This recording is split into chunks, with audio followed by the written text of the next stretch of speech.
Weather update tayo mga kapatid. Sa ngayon, wala naman tayong binabantayang pang bagyo o low pressure area sa loob at maging sa labas ng ating Philippine Area of Responsibility.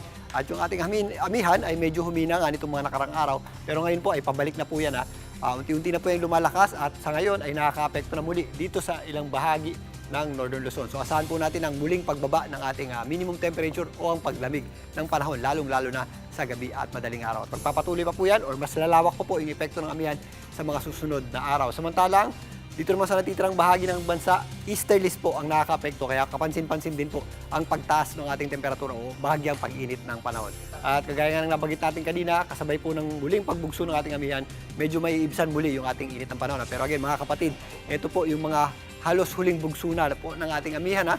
At sa huling bahagi ng Pebrero hanggang unang bahagi ng Marso, mararamdaman na po natin yung unti-unti muling pag-init ng panahon, lalong-lalo na po sa pagpasok ng buwan ng Marso.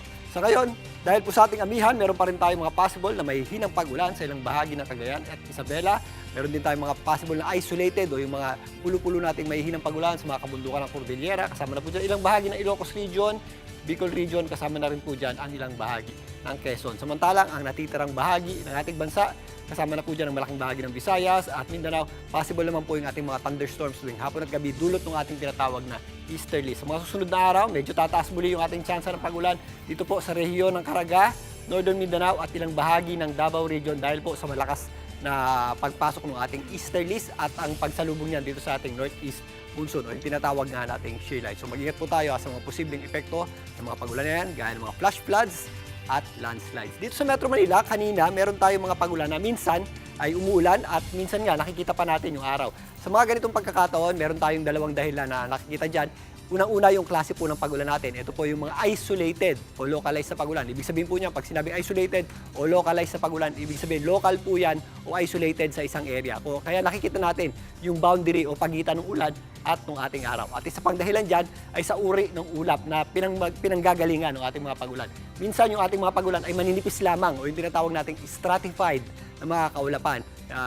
Kung saan dahil sa nipis niyan, tumatagos din po yung init ng araw. Kadalasan yan po ay nangyayari kapag nagsasalubong po yung ating hangin.